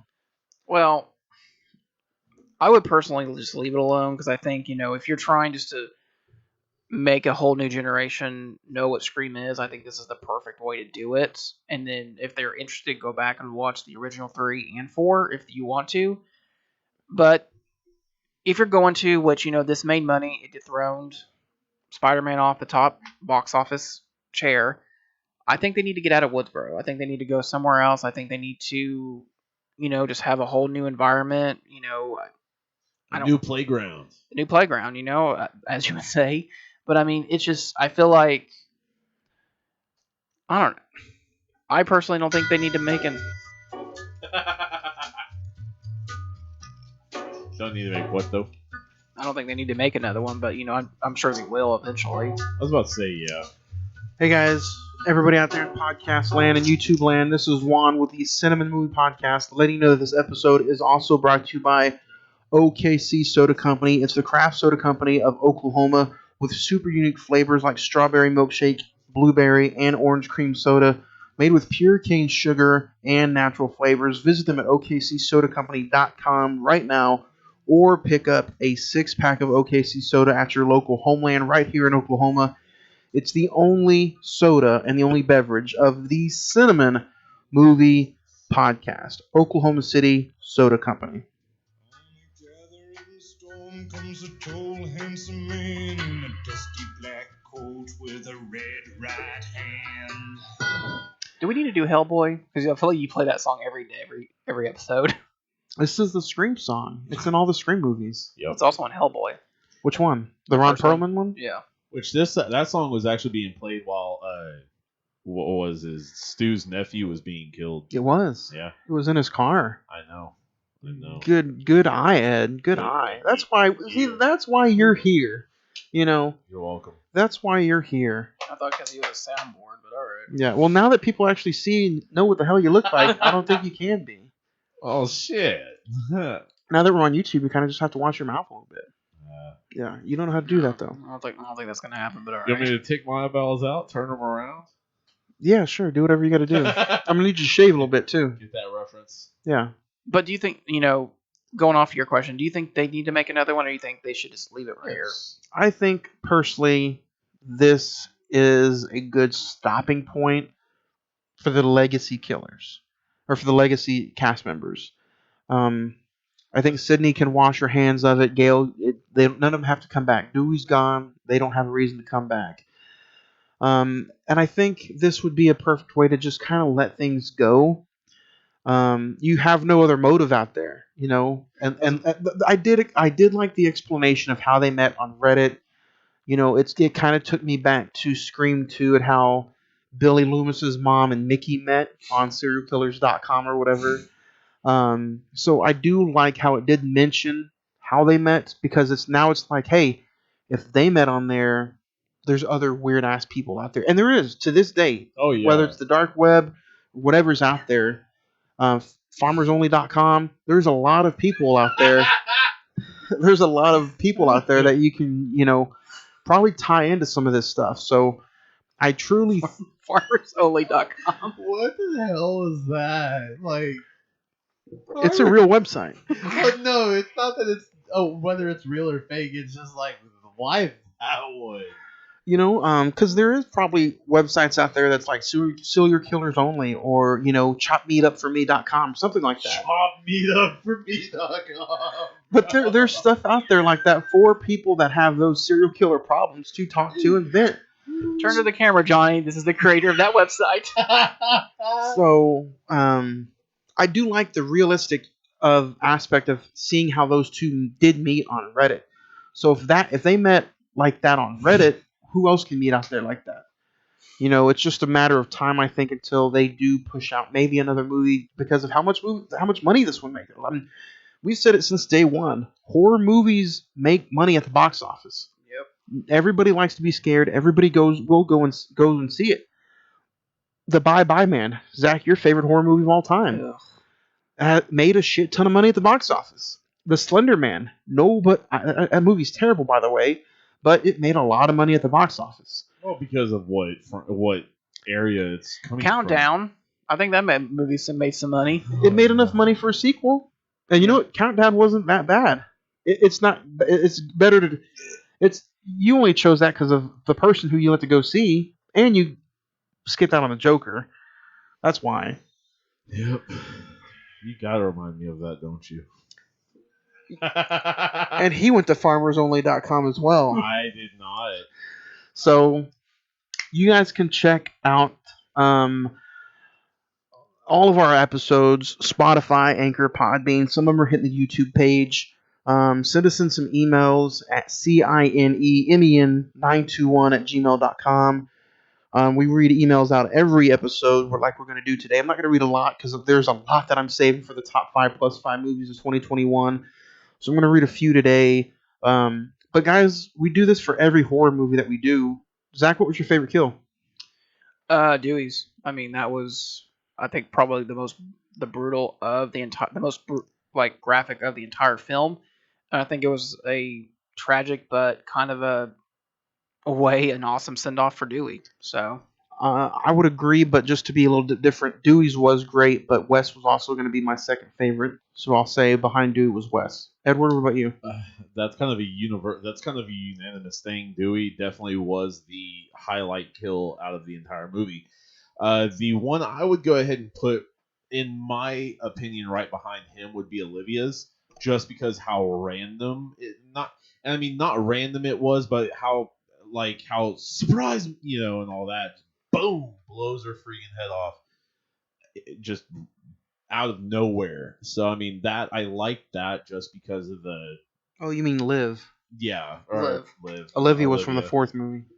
Oh, Liv. Her death was just like, dude. Okay, now it's on. Now they're out in the open. They don't care. It's going. So. Yeah. If I had to name off some favorite scenes right quick, I would probably say favorite scene would be the opening. It's a unique opening. Shows you how destructive he's going to be. I also like the scene where he is in the daylight. It's one of the few times you see the killer in the daylight. He kills the sheriff and her son. Just seeing that character in that costume out in the sunlight was pretty remarkable, pretty fun. And then when you see Sydney on camera for the first time, the camera's angling up behind her and she turns around and you just feel that movie magic, that movie moment of she's a big character. No matter if she's done some stuff outside of these movies or not, she's a big character. She's a big time actress. And then the Quentin Tarantino ending at the end. I love the blood. I love the brutalness. It was fun for me. Edward, what about you? You have any favorite scenes? Personally, I mean, I hate to keep going back and forth, but the opening definitely was awesome. Kind of a revisit with the phone conversation for that matter. Didn't need the whole stab. This movie and this stabception, if you will. I think either you or Craig, Zach, gone ahead. One of y'all two said stabception. Might have been Craig. I'm not sure. Didn't need that. You didn't need the whole thing, but the call was awesome.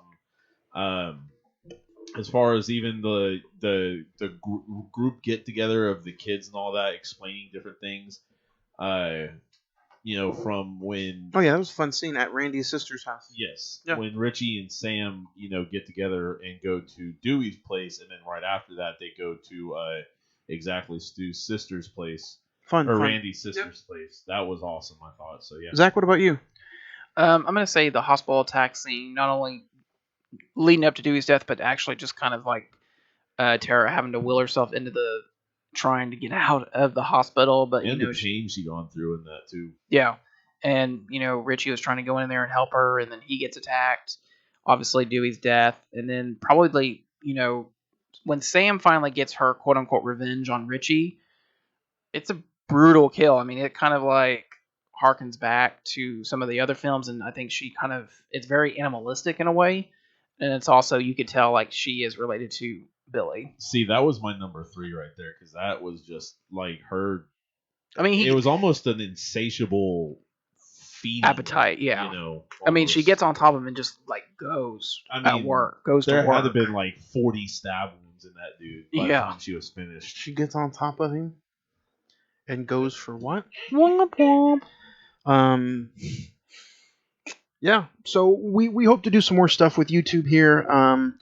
This little fun review is on YouTube, so hopefully we get to do more stuff on YouTube. Hopefully we get everything's pat down and right, and we get to do things every week on YouTube. Every Monday would be fun. I would like to thank the inspiration of getting back onto YouTube from Friday the 14th. You guys have been amazing. I can't wait to do all the extra fun stuff with you guys in the future. And then I still have these two assholes over here, so I can't wait to do more stuff with them as well. So 2022 is going to be a fun year. Zach, what about you? Star rating, your first 2022 film of the year. What do you give it? I'll probably round it up to a 7. I mean, this has kind of been like a 7 for me this whole time, except for 3, which was awful. I give it a 5. 3? Yeah. Yeah, it's pretty bad. But 3, I mean, this one is, I think, it did its job. We got in, we got out. It was a very quick 2 hours, if you want to say. And, no pacing issues for me. There was no pacing issues. I mean, in 2 months, am I going to remember anything about this movie? Probably not. But, it did its job for what it was trying to do. So I'll give it a 7. We're going to also rank the Scream films. We're going to rank the Scream films, everybody out there on YouTube. So, Zach, your favorite to least favorite? I'm going to say this is my favorite. 5, 1, 4, 2, and 3. 2 and 3. Edward, what's your star rating? Let us know. I would say a 9 on this one. For somebody who didn't like the fake blood scenes. It wasn't realistic, but you gave it a 9. But this one wants to go ahead and say it was realistic for them to meet up on Reddit. I like that. Yeah. Like, the hell, man. YouTube, you can always count on Ed. Just saying. He's going to hate 3 or 4 scenes, but damn it, he's going to give it a high grade. If I had to rank, probably 1, 5, 1, 5, 2, 4, 3 for that matter. Nice. Yeah, and there's a definite gap between 4 and 3 for that matter too. Damn. So yeah. Believe it or not, even though throughout this whole episode it sounded like I'm the one that was going to give this thing the highest rating of them all. A 5. I'm going to give this movie an 8. And I think this is a fun movie. That's right. I gave it an 8. For everybody out there, I think you gave it one too many fingers, bro. Yeah. No. For everybody out there who does not know our star rating, we give our movies out of 10 stars. 10 being the absolute best, it has a great rewatchability. 9 being great, even though you may watch it once or every year. 8 being a good movie, but we don't know necessarily if we'd want to maybe watch it again or it's not a yearly visit. 7, It's fine. it's fine. 6, it's fine. I'll never watch it again. 5, it was okay. It gets less than a fine. Things I'd rather do with my life. Yeah. 4 is I wasted my time. 3 is this Lion King? Oh my god. 2 is when was this made? And then 1 is our prestigious dog shit of the Fuck year. this movie. It's our number 1 is dog shit of the year rankings. I think they need to redo Rotten Tomatoes and do our scale. Yeah. Have we ever done a 1 movie? No, the I was lowest about I've to done say. is a 3. I think that's the lowest you guys have done as well. Same, yeah. So No, I think no. I think I gave Fast 9 a 2. really, I think I gave it a 2. I don't think you gave it a 2. It was a 2 or a 3. It was one of them. Anything from 3 and under should be dog shit. Yeah. That's the dog shit rating. Runny or stiff. White dog shit. And I can't wait, guys. Honestly, we're getting ready to name our top 5 worst movies of 2021, and then the following week we're gonna talk our prestigious Dog Shit of the Year award, which we give to our worst movie of the year. Ed's gonna be like, "Oh, dude, it was the worst movie of the year, But 7 9, stars." Yeah. So I think it's gonna be fun. So I give it an 8. Ed, you give it a 9. Zach, you gave it a 7. My rankings would be 1, 2, 5, 4, and 3. You heard it first here on the Cine-Men Movie Podcast. We just broke news. I think now, guys, we're just gonna get into the email bag. Like I said, next week, January 24th, guys, we're getting into the tragedy of Macbeth, which is now exclusively. If you wanted to see it in the theater, you missed your opportunity. Now it is exclusively on Apple TV. You can see it at Rodeo Cinema this week till Thursday, I believe. Yep. So Ed, you gonna go check it out on Apple TV? Negative. I don't have Apple TV, sir. So we'll see. Me and you, Johnny, next week. No. Zach, well, I'm sure you can share your login with good old Edward. Zach, You you notice, Or you notice I how I could got just- quiet right there? Or I can just come over and see it and hang out. you can cuddle. Yeah, we can cuddle. I'll feed you popcorn throughout the whole movie. Oh. Zach, are you gonna rewatch it for next week's episode, or are you done? I might give it a rewatch. What about you? I'm definitely gonna rewatch it for the episode Tragedy of Macbeth, January 24th, which you can check out on Apple TV. And then the final Monday of the month, January 31st, we are gonna do There Will Be Blood. It's, believe it or not, guys, hold your breath. It's our first Daniel Day-Lewis movie. Oh. Very, very first Daniel Day-Lewis movie, and we're doing it January 31st, the final day of the month, And it is streaming on Netflix. and it's on Netflix. So go check it out on Netflix. Those are the last 2 movies of the month. Zach, what are we starting the month of February out on? February 7th, that Monday, we are doing. Rear Window, one of my favorite movies. It's also my birthday, so I expect good gifts. Oh, yeah. I got a big old gift for you. Oh. And then Monday, February the 14th, we are doing the 30th anniversary of Juice. Tupac Shakur, Omar Epps. I think it's going to be a fun review and a fun conversation. And then everything after that is Up TV, in the air. Up in the air. Except for... Nope. Okay. Oh, no. Oh, you're right. February the 28th, we are doing our top 5 plus 5 of 2021. But let's get into emails.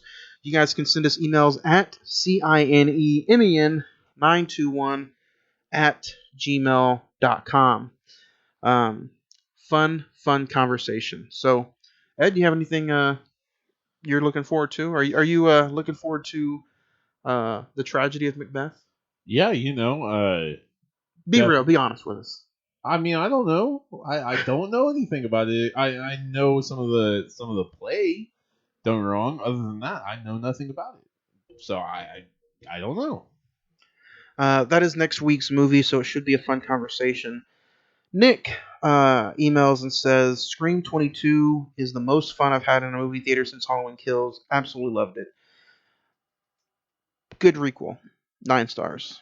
What do you guys think of that term in this movie? I like it. Requel. I really like it, honestly. I didn't really know there was a term for that until I saw this. So True. Neither did I. But I do think finally we do have a name for it. Hopefully. recall. Yeah.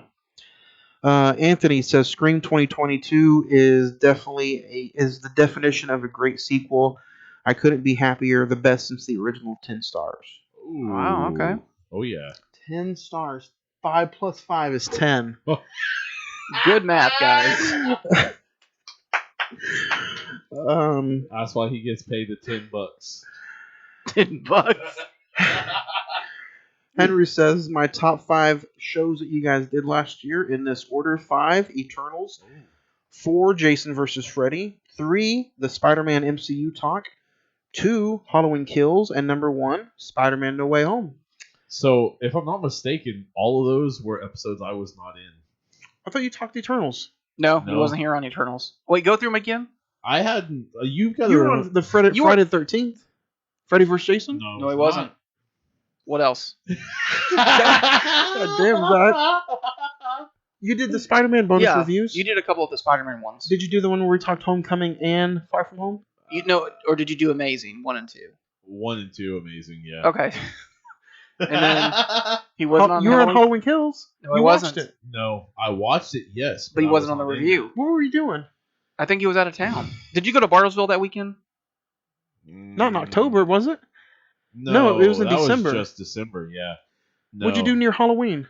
In the I was the Spider Bite. Oh yeah. Spider Bite and then the death of my family. Oh no! I wasn't laughing at that. No, I know. I wasn't laughing at that. I think he was, guys. No. I wasn't ready. I wasn't ready. He was laughing about the Spider Bite. What was number 1?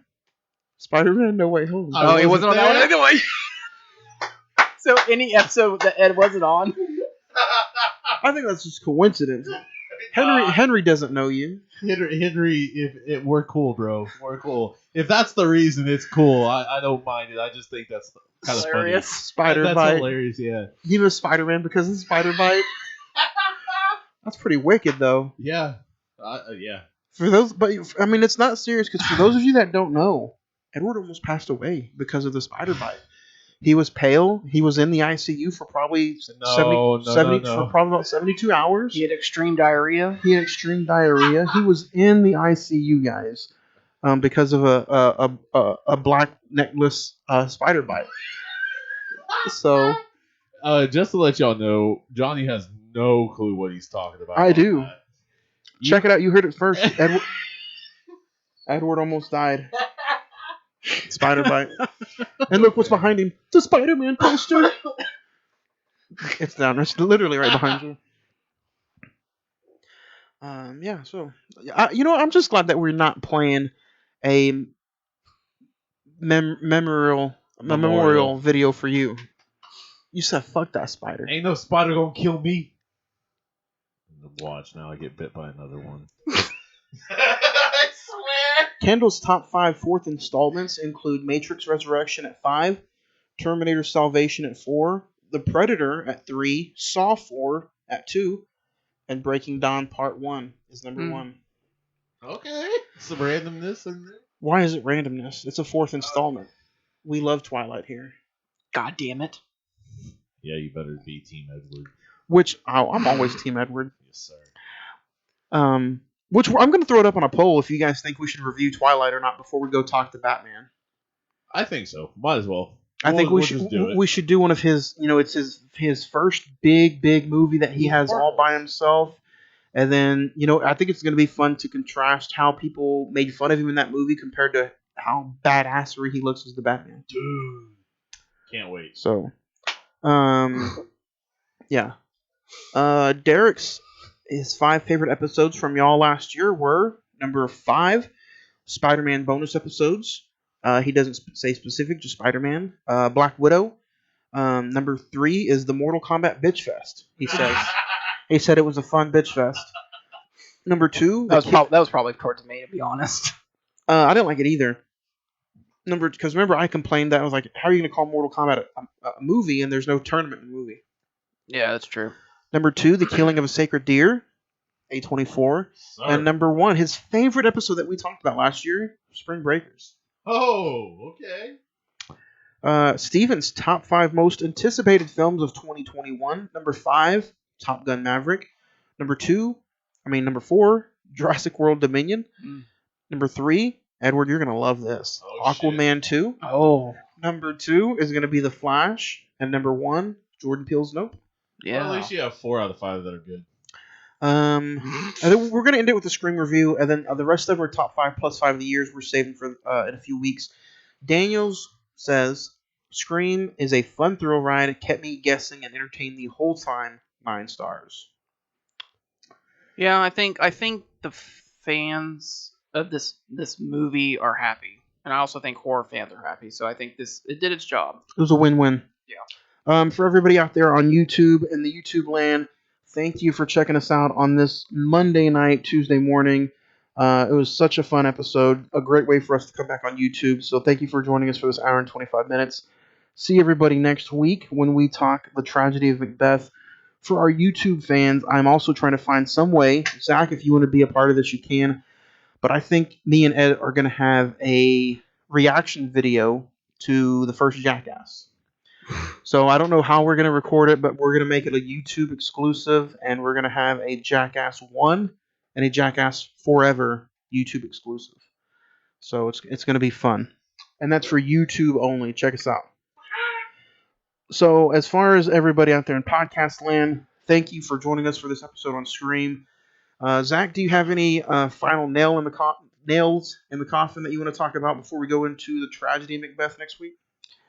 No, honestly, going into this franchise, I really wasn't hyper on it, but it was a nice little journey. So it was good on the road. We don't have another on the road until Zach. I think we're gonna do a Jurassic Park one for Dominion. We're gonna go ahead and drop the news now. Me and Zach are gonna do, and Ed, whoever wants to join in, we're gonna do a Jurassic Park bonus series leading up to Dominion, starting in May. Yeah. So it's gonna be a fun series, fun on the road, and you know what? We did do the original Jurassic Park back in 2020. That might be a YouTube exclusive as well. YouTube is gonna play a big part coming in. It's gonna be a big part for us in YouTube this year. So check us out. Zach, you good until next week, though? I'll see you next week, guys. Edward, what about you? Man, I can't wait to just dig some claws into some new movies and all that good stuff, as well as review some different old favorites and some stuff we've not done before. It's going to be fun. Can't wait for 2022, and this is Ed saying I'll see you. You ready for the Tragedy of Macbeth, Denzel, next week?